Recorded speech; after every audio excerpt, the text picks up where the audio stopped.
Peace, everybody. Julius here with Miss Dannielle Brown. How you doing, Miss Dannielle? I am okay, Julius. I am okay. Happy Kwanzaa. Happy holidays. Yes, yes. Happy holidays to you too. Whatever you celebrate, if you do celebrate, we hope you are staying safe, celebrating responsibly.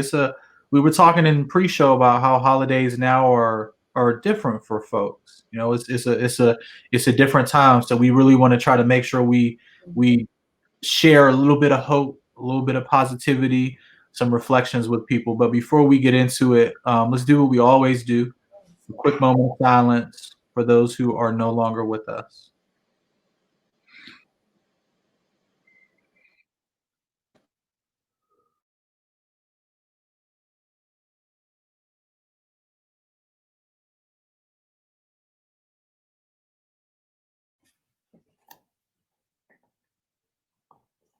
All right, we are back. So we have a special guest today. We're really excited about our guest today because a lot of people don't know that there's a lot of work that goes in behind the scenes to making these shows happen, from pre-production, what are we going to talk about, all the graphics you see on the screen, the logos, the transitions. We don't do that. That's not something that me and Miss Dannielle are doing. And we have a talented person behind the scenes who does that for us. And not only are they extremely talented with the tech piece, they've got things that they need to share and they want to talk about, and interesting points of view as well. Miss Dannielle, did you want to say anything about our guest before we welcome? He's one of One Hood's finest, when it comes to helping us get our show together, the pre set up questions to help keep us on track. And look, how many, when after the show, how long do we usually stay on online with him? It was an hour and a half last time, I think, at least. Crazy. Like, I was like, Julius, especially the last show we did, I was like, we need to have him a part of the discussion. I mean, Right. Let's take the cameraman from behind the camera and put him in front because, hey, he's very insightful. Definitely. So without further ado, we are going to bring our guest for today, John. John, where you at, brother? I'm right here. Appreciate you guys. Thanks for the kind words. Yeah. How y'all doing? Good. How are you? I'm hanging in there. You know it every day. Welcome from behind the camera. Yeah. How is this different? Is it different being in front, behind? What's the difference? Yeah, behind you don't have to be concerned so much about, aesthetics and all that type of stuff. At the same time, I guess being on front of the camera, you have to be like, oh, I have to actually say stuff. You know what I mean? Like I have to say stuff because normally I'm just talking to you guys or whoever I'm running the show for, watching for different messages and cues and all that type of stuff. But now it's like, after the conversation we had last week, it was just so engaging. And you guys are like, hey, do you want to come on and just, come on the holiday show and talk with us? And I was like, whoa, didn't expect it. I didn't expect that, but I was like, hey, why not? New experience, be on the other side of the screen here. And on both sides of the screen, technically. Putting the sweater. Oh, thank you. Is that velvet? No, actually, this is like, you know how they make those knitted quilts and stuff? It's made out of that. It looks warm. I love it. Yeah. It don't look like your hoodie that you normally in. I know you always see me in hoodies. I wear hoodies every day. And so it's like, just put the hoodie on. But then that's another difference. I'm like, oh, I just can't wear a hoodie. Like I gotta like represent a little bit for On Tilt, Come as you are, brother. You're good. Now we're gonna put you to the test. So speaking of our conversation from last week, there was a clip during last week's episodes that we want to revisit because it's a super important topic. So we're gonna ask you to like dance between your duties of being a guest and being a tech person. So can you cue up the clip for us? Got you. So while John is bringing this up, and anything you want to say about it too, Miss Dannielle, it is a clip. We had one of our esteemed mental health professionals with us last week, Miss Jessica Gurley. She is a licensed clinical social worker, has her own mental health T-shirt business, also does consulting and training for universities. I mean, she's a mental health superhero. And last week, Jessica brought up something that is something that we don't that I'm not gonna say we do talk about a lot in the Black community. And if Miss Dannielle doesn't have anything to add, I'll just have the clip run. Yeah. All right, yeah, let's see the clip. Said it all. Down. Understand that therapy is for everybody. And like I said, I think people think you already have to have a diagnosis to go to therapy, and that's not true. So if you feel like you are having a breakdown, try to seek out a therapist. And this is the other thing, and I know you guys might twist your eyes at me, but it's okay to have a white therapist. I have to say this because my therapist is a white male. And I know there's a huge mistrust. I get it, guys. I really do get it. And I see it in, these therapy spaces, but you just might find somebody that you can really benefit from. And because I'm saying that because there is a shortage of Black therapists. And so we might have to, accept somebody else that we typically would not want to be our therapist. And that's okay. So go seek help. And I want to talk about So there was the clip that we spent a lot of time talking about this last week, an hour at least, maybe longer, about this whole idea of the white mental health professional helping Black and brown folks. So I'll let y'all kick us off. I got a lot to say, but I'm gonna take a back seat first. Well, I wish I could have been a little more less expressive when she made that comment. Like I clearly could see my face go from just listening to when she made that statement. She warned us. She did warn us. But yet I was very expressive because I kind of went into like a little smirk like uh-oh. I don't know if I can get with that comment, but she definitely made me think about it. What'd you think, John? Yeah, she did give us a warning. Let me just say that. So that was appreciated. She definitely set it up. And, I had two mixed feelings about it because factually, she's kind of right.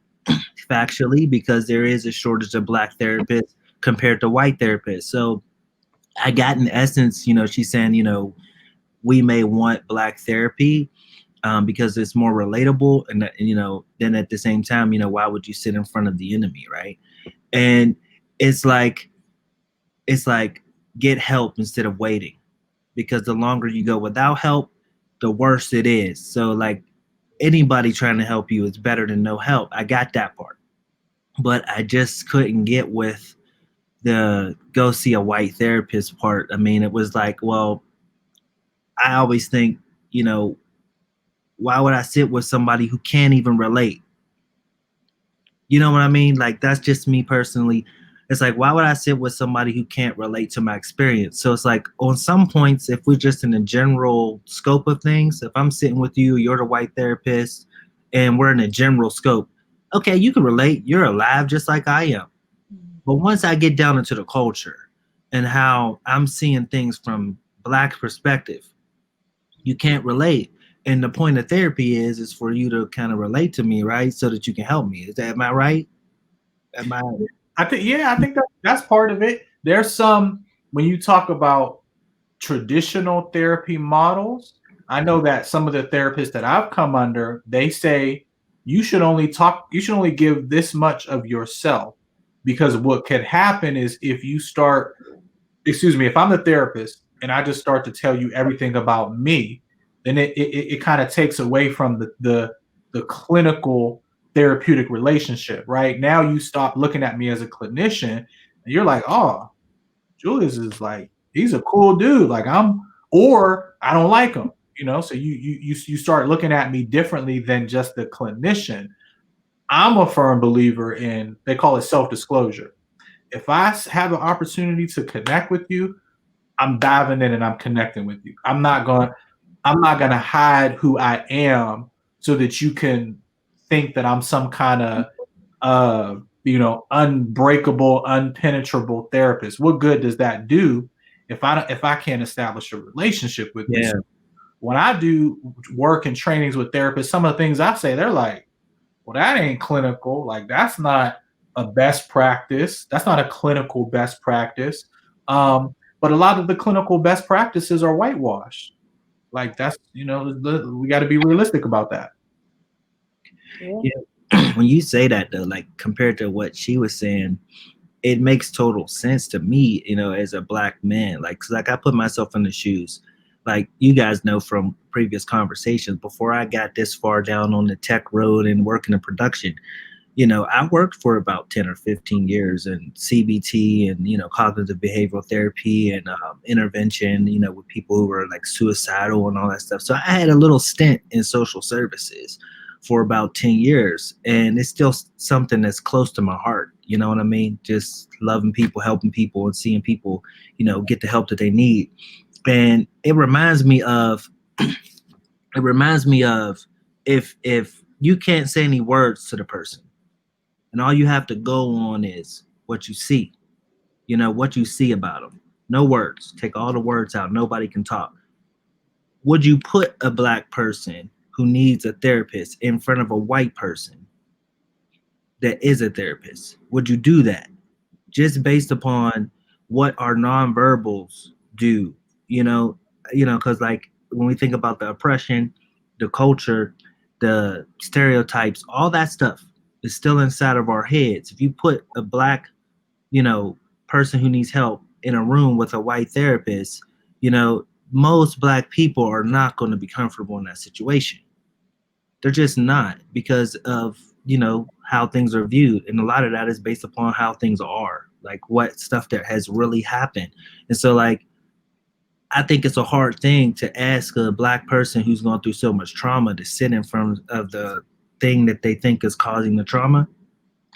I think that's very difficult to ask of someone. Now, I'm not saying that it can't be done. She says she's doing it, and but I think that's a very personal thing. I don't think that's necessarily something that I would personally advise anybody from our culture to do, because it can end up being counterproductive to your healing process. You know what I mean? Like, it just becomes counterproductive. You don't want to go to the therapist and then leave frustrated, feeling more frustration than you did when you came in because of, skin tone factors.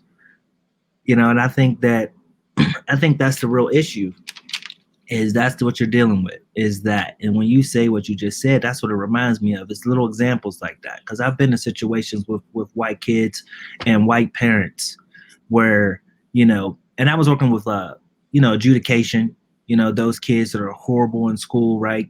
Getting in trouble, always messing with the cops, always getting arrested, that type of stuff. And then obviously, it progressed from there to different traumatic situations. I want to hit my mother. I want to commit suicide, all this type of stuff. They don't feel like they matter. So that's the type of work I was in. So how do you change this child's behavior? How do you change this parenting behavior, this family environment? And what I found was, when I showed up on the scene to these white families, the look in their eyes was like, oh, I wasn't expecting and the first question was, I mean, are you really the social worker, or are you here for another reason? And I'm like, no, I'm the social worker. And it just created this barrier that took so long to get over. It was like, you have to prove yourself. You have to build relationships. Yeah. And it's like, without that barrier, in my own personal experience, the work would have been done way faster. I mean, the reality, today.com did a study, and they said that 85% of therapists are white and only 2% are Black, which means that two. 2%. Yep. Wow. 2%. Yep. Today.com. Studies show that in the psychology workforce, 85% are white and 2% are Black. This is a national study. Now, to her point, if you need help, you need help. I get that. However, if there is a choice involved, then we all are traumatized just by looking at the news of what's going on in the country and who seems to be the culprit behind the racial dysfunctioning in our country. So we're already going to have our guards up, even if we're not directly affected by the trauma. The trauma still exists and we still see it, and we still going to have our guards up when it comes to going to a therapist, and that therapist being a part of America's problem in our visual insight, in our understanding. And we're going to be less guarded if we talk to someone, I believe, that look more like us. So, yeah, I can see the barriers going up. And I just believe with what's going on in today's, condition, state of mental health here in America, that it's so important for Black people to establish that authentic relationship and trust, period. And for that to happen, a lot of times it's because it's on us to take care of us. And I think because we had so much trauma, we can solidify our relationship with us first. Then maybe we can be strong enough to handle an interaction with someone outside of our race, but it has been so much mistrust between our culture and that of other cultures that it makes it very hard to get beyond that barrier without putting in a lot of extra work. And that extra work can be very tiring. Miss Dannielle, I love part of what you just said, or at least what I took from what you just said. Like, how do we engage Black and brown people in a way with the mental health system that gets us comfortable first before you start asking us, or before we start asking ourselves to do the heavy lifting, right? So to break that down a little bit further, probably 90, I won't say that much, I'll say a large majority of the Black folks that we work with through our organization haven't really had that much engagement or interaction with the mental health system, or there's a lot of distrust there because the way that they have engaged with the mental health system before has been problematic. So to just say, okay, you already don't trust the system, or you had a negative experience, so we're just gonna throw you over here to the white counselor and be like, what? I'm not doing this. So for us, we're like, all right, if we can put you in front of some Black mental health professionals, get you comfortable and knowledgeable, and then once you feel like you have enough information or knowledge of how to navigate the system, or if you feel comfortable saying, all right, I'm going to go see a white psychiatrist or a white therapist, then you do that. So I think it's something, if you look at mental health treatment as a spectrum, right? You talk about like crisis being all the way up here and first engaging with the system being down here. The first moment you engage with the already oppressive system that's not representative of you, you need to be like, you need to see some familiarity like at the front door, or else you're like, I'm not going, who's all in there? Right. I'm not going in there. Yeah, I think that's a huge piece of it, though. Like, because a lot of our reaction to oppression as Black people is visual, right?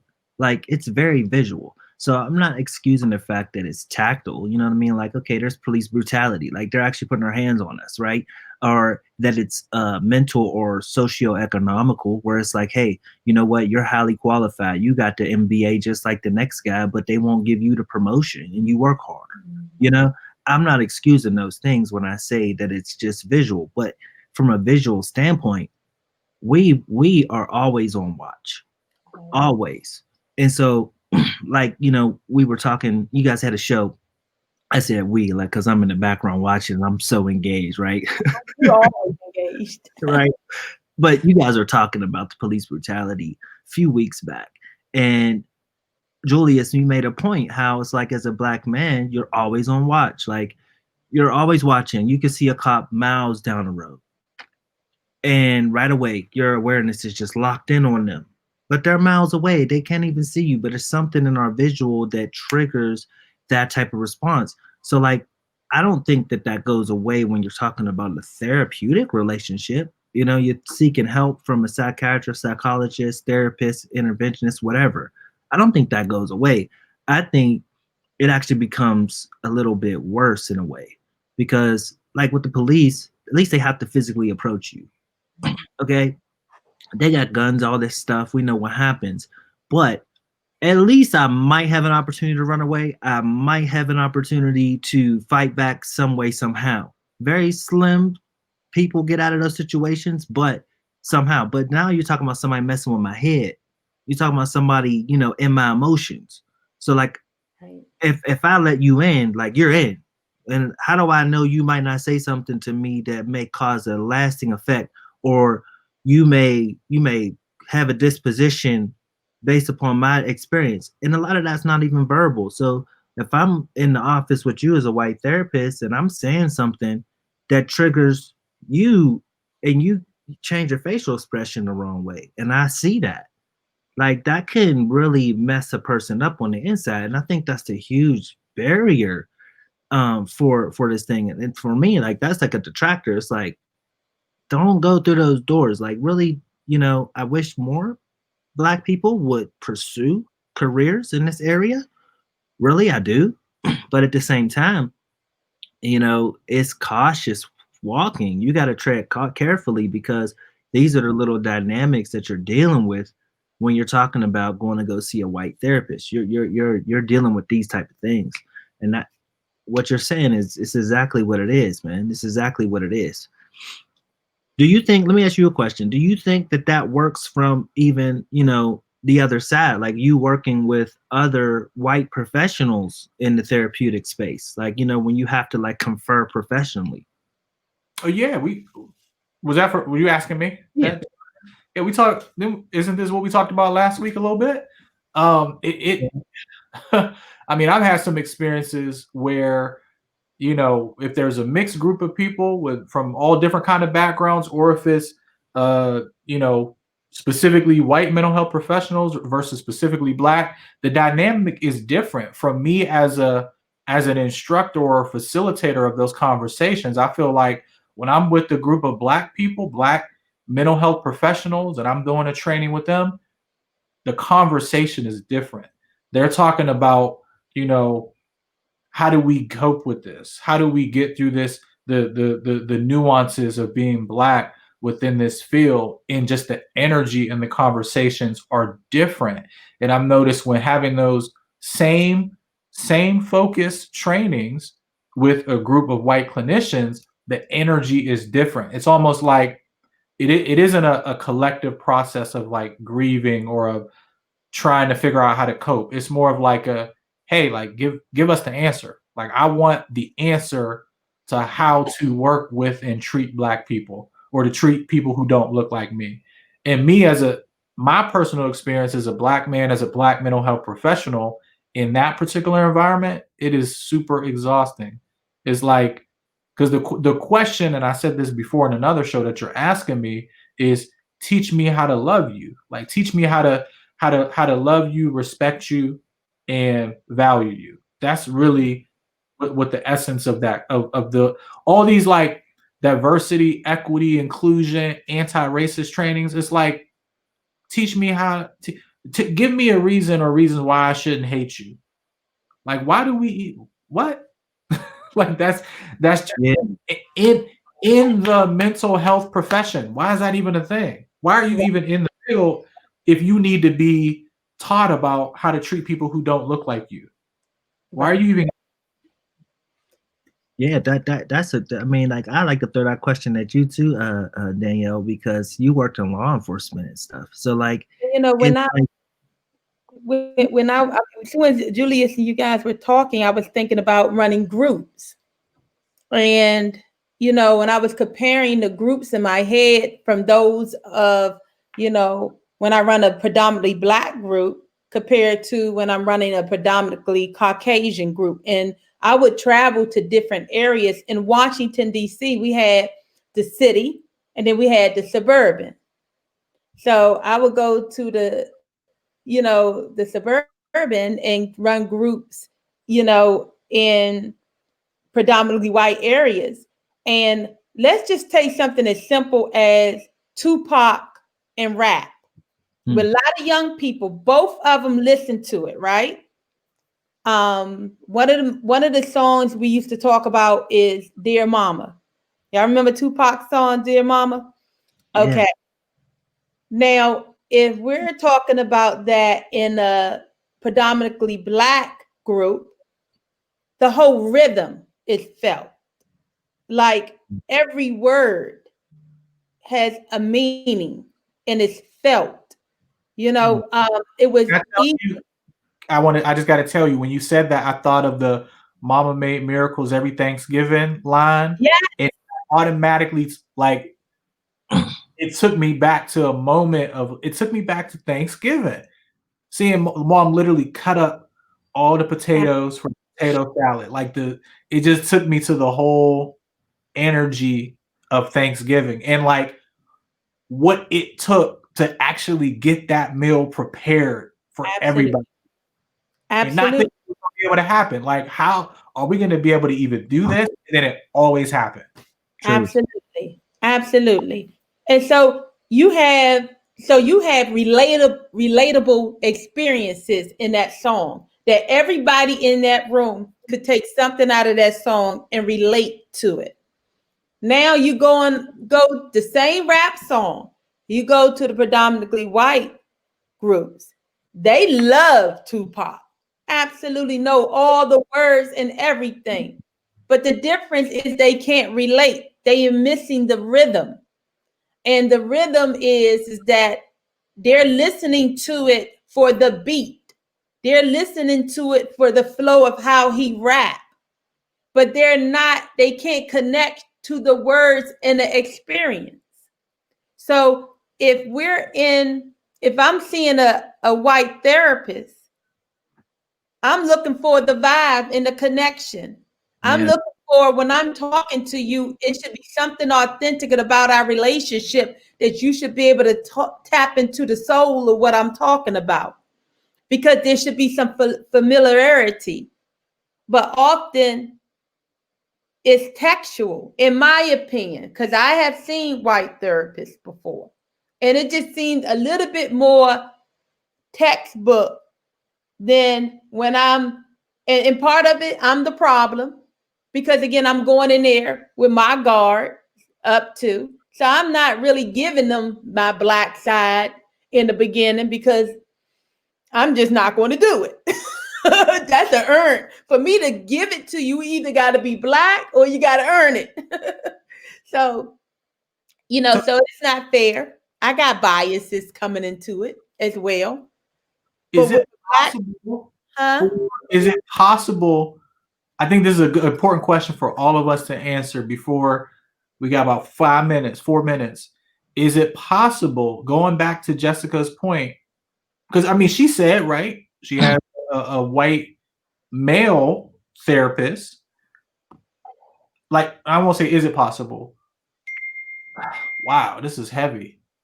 What do white mental health professionals need to do to effectively treat Black and brown people?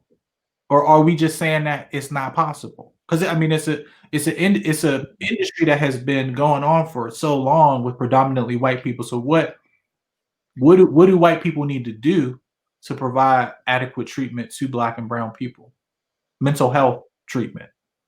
Man, that's a good question. I think we can ask questions going in that will help them in their own practice. Little simple questions like, what is your experience working with Black clients? So you help me feel a little bit more safe knowing that you have, first of all, experience working with people that look like me. And some of the other questions we can ask is, what are your views on white supremacy? Where do you fall in that? Like I want to know. Let's just have, hey, look, we in an honest therapeutic relationship. Let's be real. How Are do you you feel a racist? about Black people? Yeah. Right. Are you a racist? Well, you straight up, like you And have. what professionals of color people do you even follow or connect to help keep you grounded in our culture? Who do you surround yourself with? I mean, we could just ask the questions.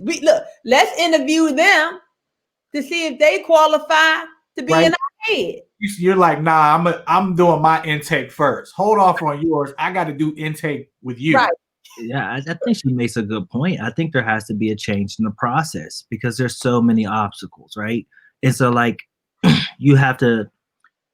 Recently, I was in a situation with a counterpart, a Caucasian counterpart, and it ended up going to court. And I won the case, but at the same time, the judge said something that I thought was so powerful that stuck with me, and that was this: be an intelligent consumer. That's what she said. She said, before you sign a contract, you should be an intelligent consumer. And that stuck with me because I was like, yeah, had I read a little bit more, I wouldn't be in this situation. And with this therapy thing or with anything, I think Black people have to be more intelligent consumers. Like, you have to intake that white therapist because you got to dig a little deeper because there is so much between our particular cultures, right? There's so many obstacles. There's so much negative between us that you have to be an intelligent consumer. You have to ask those questions that you're saying, Dannielle. You have to. And I think that the white therapist has to think the same way. I got to do a whole nother intake process with a Black client. I got to, because I think that some people that are Caucasian are coming in, like you said, more on a technical aspect. They're a professional. They're just following the same routine. We're coming in looking for a connection, a vibe, because that's our culture. That's who we are. Right there. It's two opposite ends of the spectrum. And if the white professional doesn't understand that right away and try to get into that, then them asking us to get just on the clinical and just deal with it as a clinical is not going to work because we're just not wired that way. We got rhythm, we got life, we vibe. That's what we do. Like, we vibing right now, And so it's like, for a white professional, I watched them struggle to get in the vibe, And I have some white friends who it just took them a while to get in the vibe. But now that they're in the vibe, they're like, yo, I just kind of want to stay in this lane. I'm real careful about not messing up the vibe, right? At the same time, though, what does the white professional have to do to understand our culture better? Some changes in the intake process is rather just asking us questions about, what's the condition, what's your history, what's the situation. Maybe they should, look into ways where they can be more, I don't know what the word is for it, but change the questioning to where the questioning, it's not necessarily breaking their professional, barrier, but you got to at least try to tap into this vibe. You got to tap into who I am. And I think they can. Do you think that they can tap into the vibe? And the reason why I asked is because we had this little white boy that grew up around us, and he was white, but he would say, "What's up, my nigga?" He would be like, "You forget that you forget that Johnny is white because Johnny got so much soul. He's so vibrant. He's so hip. He has swag." And you like, so Johnny said, "What's up, my nigga?" You like, "What's up, Johnny? What's going on?" You just, he has been adopted into the fold. It's possible. There is a possibility if you are a white doctor that may have grew up in the Black culture. And if that's the case, he gonna be so cool and have swag. He gonna let you know the minute you sit down. Yeah, I know I'm white, but don't get it twisted. I think that's the key to authenticity. Like what you just said, like he's not denying the fact that he's white trying to be black. You see what I mean? Like he's not trying to do that. Like he's white. It reminds me like Slim Shady and Dr. Dre, right? Slim Shady and Dr. Dre. Slim Shady didn't deny the fact that he was white. If you listen to his albums, he's rapping about the trailer park. You know what I'm saying? And he's rapping about white experience, but he has a vibe. You know what I mean? He has a vibe, and it's like I can get with Slim Shady because he has a vibe, but he's not trying to be like not white. I love Eminem. That's my one of my. You know what I'm saying? Miss Dannielle, what you said the little boy's name was? Little John. What you say, John? I know what you're gonna say. Yep, I don't call him Little Johnny. I thought that's what you said. I say, yeah, you can catch the vibe, Johnny. Just drop. Just don't be saying the N-word no more, Johnny. I'm gonna need you to stop saying that. That's all. Yeah, but see, that's the thing, right? Because even white people now, because of rap and everything, they are literally saying the N-word. But I tell you one thing, they smart enough not to put that ER on it. That's a whole nother level playing field. That's a whole nother right there. Another. I don't even want to take us down that road just yet. Let's make sure we so I think that was it. We had a really good discussion on that. Let's talk about this police situation that happened in McKeesport, a little bit outside of Pittsburgh, Pennsylvania. And I'm paraphrasing a little bit what happened, but from my understanding, there's a police incident that happened. A police officer was shot. And I believe it was a white police officer was shot by a young black male, young adult black male. And the police force is literally tearing apart the neighborhood of McKeesport and maybe even some surrounding neighborhoods, trying to find this young black man who I've heard that it's on video. I have not watched the video, but people are saying if you watch the video, you will see that this young black man shot this white police officer, right? There's a whole, we're not going to get into what happened, what led up to it, all that. I want to kind of highlight one thing that jumped out to me. Now, as a response to this white police officer getting shot by this young black male, there are multiple police officers now. I mean, not even police officers. They brought in all the alphabet boys, every ATF, all of them. They're here helping, and they are ransacking the neighborhood of McKeesport in a lot of black households, kicking down doors, stopping people in traffic, gross violation of people's civil rights. There's a lot that's happening, and people aren't getting badge numbers. People are terrified because of the way that the slave catchers are out now. They're out now. So it's like, okay, I say all that. The point that I wanted to make is that the way that police officers should be responding to a community of people, particularly black people who are already traumatized? If you know all this stuff is already happening and continuing to happen within the black community, should you be responding in a way that's just tearing apart their homes, violating their civil rights because one of yours got shot? What I'm not saying is that the officer who got shot, that his life is invaluable. That's not what I'm saying. What I am saying is,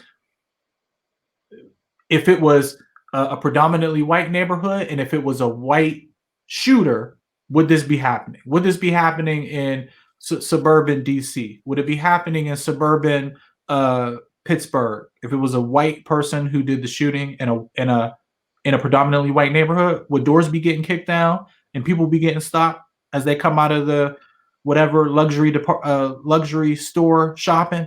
Would that even be happening? I would love to see someone film that and put it on the internet and broadcast it, because I don't know too many white neighborhoods where something happened and they're kicking down doors and pulling people out the car and, violating their civil rights. I don't. Can somebody send that please to me? I would love to see it. And this is John and Miss Dannielle. Y'all can keep talking. I want to look up the demographics of McKeesport, because sometimes we think that neighborhoods are like predominantly black, and I don't even know if McKeesport is a predominantly black neighborhood. So that would actually even be more interesting. That if McKeesport is not a predominantly black neighborhood, but y'all somehow targeted predominantly black households and drivers and pedestrians. Now that's a whole nother level of problems. Now I really want to look at the demographics of McKeesport. Yeah, I think the answer is absolutely it's wrong, because the fact is they're targeting black people, right? Like, I think like an investigator sometimes when I hear this stuff, and I'm like, okay, great. Okay, sorry he shot the cop. All right. All of us generally as black people are always sorry when a cop gets shot, but it's not necessarily reciprocated, right? So, okay, sorry the cop gets shot, but now you're manhunting. How do you know that this man is in any one of these properties outside of you doing your research and finding out where his family and close friends are? Now, I'm not saying it's justified to show up unannounced at the family and friends' houses, but okay, let's just give them the benefit and say, okay, you showed up at the family and friends' houses because you're looking for them and it's the heat of the moment. Okay, whatever. But now you showing up at people's houses that ain't even related to this man. Mm-hmm. Like, that's a whole different beast. Now you pulling over random drivers just because they're black. Like, that's not investigation. Like, that's white supremacy, tyranny. That's you trying to get retaliation. That reminds me of gang wars. You know what I mean? You shoot one of my boys in red, then, well, guess what? We got to come out here and shoot everybody who's wearing blue. That's what it reminds me of. It's like, you don't care about actual doing police work, which means let's actually narrow this down to, by reason of deduction, intelligence, doing some investigative work. But nah, we just going to go guerrilla warfare now? We're just going to go, go in people's houses and cause trauma. And look, you're not even announcing yourself nicely. Just walk up on the door, boom, boom, boom. Just the police just have a few questions. But the truth is, if God forbid any more of our people get killed in the street, you'll walk up nicely to knock and tell us that they're dead. We're sorry to inform you, but you'll knock nicely then. But now you won't. See, and that's what I'm saying. There's a double standard. There's a serious double standard here, and it's not. I got the statistics. I hope this is a reputable site, Data USA. 5 largest ethnic groups in McKeesport: white, 59.3%, 32.9%. So, right, it's 2 to 1, right? So it's not like based on this data, it's not like the majority of people who are residents of this area are black people. That's not even the case. So it's obvious, and an argument can be made justifiably to say your police force and any other law enforcement people that are helping with this are specifically targeting or racially profiling black people. And I want to talk to this point too. There's a lot of advocates. Shout out to Fawn and her folks out in McKeesport doing a lot of advocacy work out in McKeesport, that she's getting calls in 2, 3, 4, 5 o'clock in the morning of people terrified, and they're like, I didn't do nothing.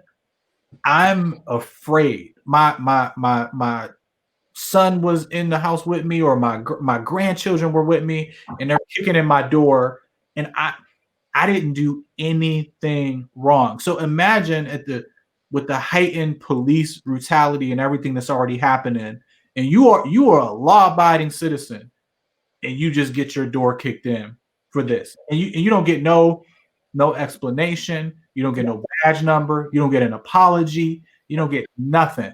How much emotional and psychological damage is that doing to an already traumatized community and traumatized neighborhood and collective community of people? Like, it's just mind-boggling to me. I don't know. It truly is. It truly is, because you got to think about it too from a couple different angles. You just kicked my door in, right? So how am I gonna explain this to my landlord? You know, and then what if I got a landlord that's a slumlord and the door don't get fixed? You see what I mean? Now I got to deal with that. In the winter, the door. Now, what if the city drive by now and put a tag on my house because it don't have a door? And now they talking about if the door is not fixed in a certain amount of time, we can't stay here. Now you creating compounding issues for people who are already dealing with issues, because you just want to run around with your feelings out of control and power tripping. And I get it. No murder is justified. Doesn't matter who it is. But he was, from what I understand, the cop was not murdered. He was shot. The cop did not die, from what I understand. Sorry about that, because I'm learning about this as you're talking about it. I heard about it in the news feed, but I'm glad he didn't die. I'll fact check real quick. I'm pretty sure he's alive. But so to that point, you know, we're in the middle of COVID. So you kick down my door. Exactly. Now everything in the hallway, everything that's on the outside is coming in, putting my entire family in harm's way. Not to mention, you're in my home. You don't have a warrant. You're vigilante out here, because I don't think, and see, the Marcus Jalen Brown Foundation, those are some of the things that we're going to be addressing is protocol. Because, you know, with the whole Breonna Taylor incident, have we not learned lessons? And not to deviate, but I'm so sick of all these pilot programs and how we're going to, you know, address racial inclusion and diversity and how we respond to, you know, situations. And we're doing this committee and we got this committee. But when it's time for these things to actually show themselves as proven, tried and true benefits, and they work in our community, we fail and get an F every time. These committees and these programs and these initiatives and these pilot programs consistently get an F all the time when it's tested and they fail. And they get millions, hundreds of millions of dollars every time. But look, some of us need to be invited to the table. I'm just saying. So it says, and mind you, this is coming from the media, and it probably came from a police report. So take that for what it's worth. The officer has been released from the hospital and is home with his family. So he is alive, reportedly. And one thing I also do want to say is that the young man who is the alleged shooter, the young black man, was let's see here. He was in custody for an alleged violation of a protection from abuse order. So there are also a lot of people in the community reporting that, right? There's another side of this story. There's reportedly a young woman who was dealing with some intimate partner violence or domestic violence, right? So that's a whole nother part of the equation that nobody, you know, we're not even really talking about. So I want to bring that up because I want to say, I want to say trust Black women. I want to say protect victims. I want to say keep Black women safe at all costs. I think that's important for us to say. It's important to say that. And on the flip side of that coin, it's did this man shoot a police officer? Allegedly, it was on video. Again, I didn't watch the video. Does he bring them in. If in a court of law you say you want the courts to do what they do, then bring them in. But don't violate, don't pick and choose which parts of the law and the Constitution you're going to honor one day, one minute versus the next. Like it's already confusing to us to begin with, and now it's like you throwing another curveball into the equation. Now I'm like, I don't know what I'm flipping the amendments upside down. I don't know what I can or can't do. They got everybody on tilt, bro. Everybody's on tilt. Why I had my little suit jacket on today and my little hat? Because I went to the bank. I went to the bank and had to do something for work, and I'm like, let me look right before I go. Like, because in my mind, I'm like, all right, if I do this at the bank and I don't look right and it raises an eyebrow, then I'm like, maybe they'll get the security or police involved because they don't believe that as a black man I'm conducting business or like. So I'm like, I wanted to be in a hoodie and some comfortable clothes, but I had to put on. I can totally relate. I had to do that. I felt like I had to do that. Yeah, I can totally relate. Like, seriously, if you're an entrepreneur, right? Because I know they talked a little bit about entrepreneurship and therapy on the last on TiLT as well. If you're an entrepreneur and you're black, right? Believe it or not, it's easier for black female entrepreneurs than male entrepreneurs to make a considerable deposit at a bank. Like, as soon as you walk in as a black male, you know, me being an entrepreneur, you walk in the bank, the branch, heck, you call in, and that thing is like, 5 figures. It's like, wait. You like, I got to present myself a certain way just to tip the scale back to me. You know what I mean? Because you already know that the bank is already on tilt against you if you walk in with a hoodie and a large check. And it's like, but I'm a legit business. You know what I'm saying? And if you don't have those relationship connections with your bank, like, work hard to build a relationship with the people at the bank to the point to where they know your face, they know your name. So it doesn't matter what you're wearing when you walk in. Then you have to, because I do the same thing. It's like, I'm about to go in this branch I'm not used to. Let me throw on the tie. You know what I mean? Let me throw on the tie real quick. Because you don't know none of those people. It's different when they know you after a while, they get used to you. But I've done that, bro, and I can relate to that because it's another example of we're always on watch. It's another example. And it's like, because it's gone from the slave oppression and then that hasn't really ever ended. It's just in a different form now.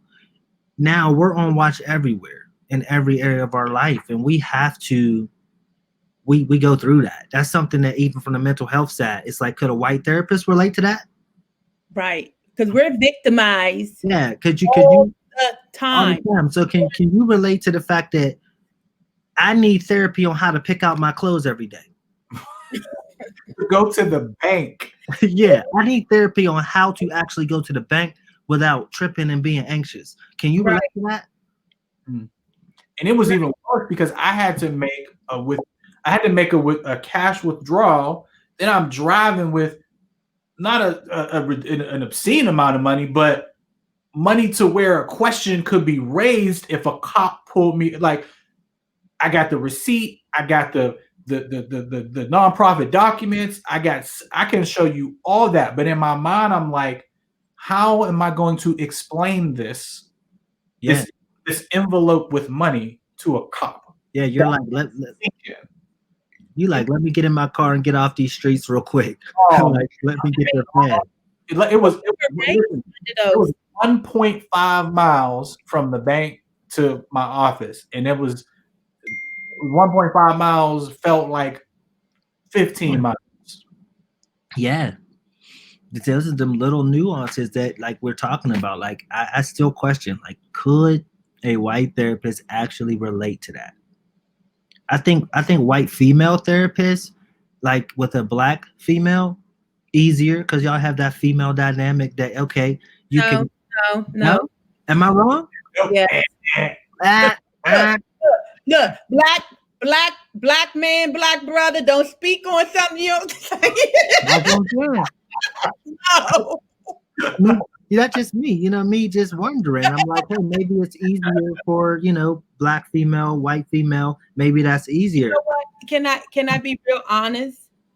Some of us, if we're very ingrained in our culture and very woke and self-aware, sometimes we look at our white, other, counterpart, white women, and sometimes we think about, even the roles they play and how we had to breastfeed their children. So these, we got to work through a whole lot. We like, how could you possibly know? Because my grandmother cleaned. What's your last name? And don't mess around, have one of them last names, because the first thing you want to say is, wait a minute, that's one of them names. I know my ancestors was connected, and they cleaned they worked your plantation, and I don't trust it. My last name, I looked it up. It's maker of boats. So I know we were making boats somewhere. I don't know where, but we were making boats, and I don't know if we probably weren't making the boats for ourselves to ride on them and just be free, right?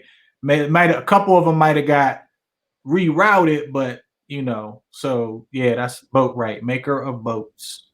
Yeah, I'm pretty sure you was making some slave ships. Listen, I mean, I'm just saying your name gonna predate you to slavery, right? that's deep, right?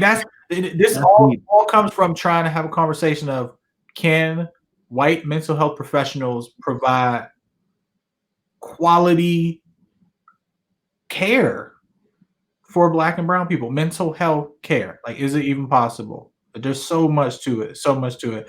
I love what John said. Would you say, John? Be an informed consumer. Is that what you said? Be an informed consumer. Like, you got to just go in researching, learning as much as you can, go in intelligently, because if everything's stacked against us, we got to put everything we possibly can in our favor going in. You know what I'm saying? This is like the SWAT team or, the SEAL Team 6. They got to know their plan before they go in, because once everything get hot, you don't got time to think about what to do next, or it's just all reaction. But if you're well prepared, you can react a little better. Can I just go back to one little point real quick? I wonder what type of orders and who was in leadership in the McKeesport area that said, okay, guys, we need to find this individual, kick down doors, traumatize little kids. It's Christmas. If the door lands on a tree, and damages the packages, or COVID is in the hallway and the seat. Hey, we're not going to think about that. We're going to think about one officer, one individual, and we're going to bring everybody else and make them a part of being victimized as well, to find that one person for that one officer. Mind you, he's back home with his family. He's alive. They knew he was going to be living when they got on the scene. Don't take long. You've been grave condition or not. So, what was the command that went out to these officers that made it okay? Because see, we keep staying on this level of accountability. Yeah, I think that's out there. I'm gonna look that up, but you can keep talking. I want to look that up though. Yeah. We as a community need to go higher when it comes to accountability. They're urgent. Police say turn yourself in. Right. That's one of the narratives that's coming out of the police department. Turn yourself in. I don't know what else. But I mean, do you think the police chief or the mayor or somebody like that would have something to do with something like this at this scale? I don't know, Mayor Peduto. No, I don't know. Or the mayor of McKeesport? Yeah, so McKeesport is But they don't send out the command, do they?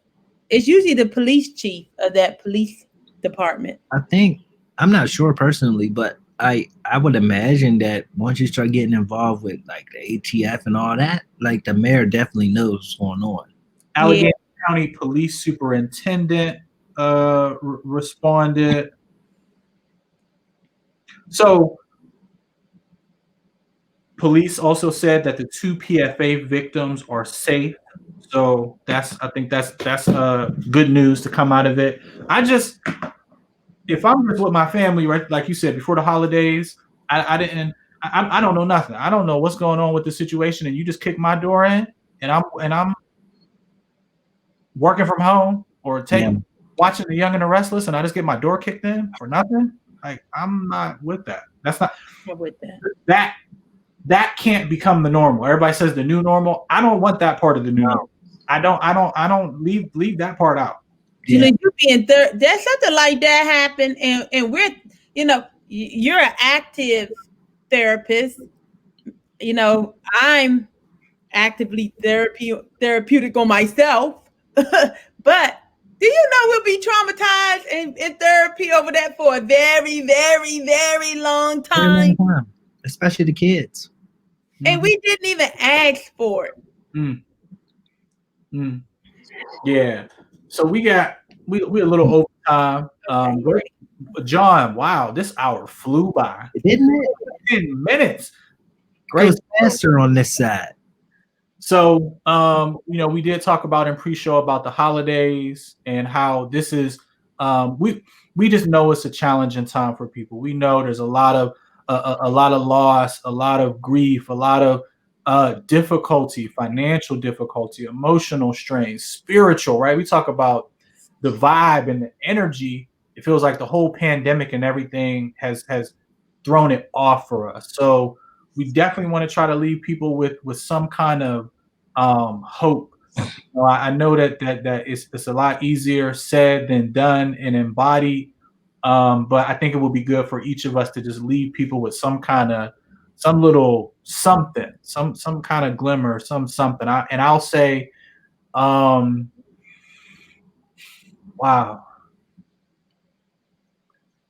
I don't know. I guess it's cliche. I would just say love on your people. I said that. I think I said it before too, maybe in episode 1. Now more than ever, I just saw on someone that I consider to be a friend and a colleague. One of their family members passed, and I'm just like, wow, right? Because I'm not gonna say I feel like this, but sometimes things don't always hit close to home. So you're always like, right? You do what you do, and you're like, all right, I'm cool, I'm good. And then they do hit home or hit close to home, and you're like, oh, wow, like you just gotta love on your people. Like, love on your people, because you have no idea what can happen or what people are going through. So if nobody has told you, I love y'all. I appreciate y'all. Thank you. Yeah, just love on your people. Yeah, that love is all we got. It really is. It's all we got. You know what I mean? And if you're spiritual, pray. You know, pray and keep those type of bonds strong. And like we were talking about before, it's a little hard for people, but don't be afraid to remember. Don't be afraid to remember your loved ones. You know what I mean? And to process those feelings during the holidays. And at the same time, be grateful for who you got. It's hard, but the more, if you know, like I was telling you guys, if it's really, really hard, like it is to lose a loved one, it's better to just kind of, when those feelings come up, is to just take some time to remember them and to let those feelings process. And then you get up and you go on, and because it's never going to go away. And so to try to avoid it is like avoiding the inevitable. So it's more therapeutic for you to just carry their memories with them and let that inspire you to be something great. You know what I mean? To, you know, do something great for them, you know, become a better person for them, you know, and enjoy your family and your friends and the people you're with, you know, and as a piece of honoring them. And, you know, just got to flip that thing somehow in your mind. And, you know, I know that's what I do a lot. And that's what I would leave people with this holiday season, is to tilt the scale back your direction, you know, just tilt it back and use it as inspiration now to go out there and keep their names alive, keep their memories alive in your heart, and at the same time keep the love alive, because we all we got, and we got to keep that love going. Well, I tell you, the holidays is definitely very difficult for me. I miss my son so very much. But one of the things that helps me, I'm still at the point where I can put up a tree or touch his ornaments. But what I do is dial up my memories. And I have such fond memories. As we speak, I'm thinking about my two boys and how they were raised from the time they could, crawl and walk. We would go and make homeless bags. We would save our change all year round. And then on Black Friday, we would take the change, all the change, we would just put in this jar. And it would be sometimes $200 or anything extra would just go in this jar, and we would buy supplies for the homeless. And so between Thanksgiving and Christmas, we would collect different supplies from family and the community, and we would make these bags, as many as we could. And we would, and also the day after Thanksgiving, we would put clothes on layaway as well, like sweat hoodies and blankets and things like that at Walmart. So we would take that out of layaway and we would make these bags, and we would walk the streets of DC, and we would give bags, and we would pray over whoever we gave a bag to that was homeless. And then we would come back home, and then the boys would be allowed to open their presents after breakfast. Because see, it was so important for me to instill in them delayed gratification, because there's a whole lot of people out there who are not fortunate enough to be able to, have things at Christmas. But just seeing how they are, well, Jalen's no longer with us, but he's an angel. But seeing how my Jamal is, it just reminded me in this season of giving, and in this season of just being with family, it's so important to plant seeds. So my message to everyone is, when you feel heavy and when you feel hopeless, plant a seed. Because I tell you, it brings so much joy to be a giver and a seed planter. And that's what I'm planning on doing, is planting a seed, and on behalf of Jalen, but also because I just simply love y'all. For real. Thank y'all. Nice. Appreciate y'all. Great, John. You are a phenomenal guest. You always say, oh, y'all should find some repeat guests, John. I think you're gonna be one of our repeat guests, brother.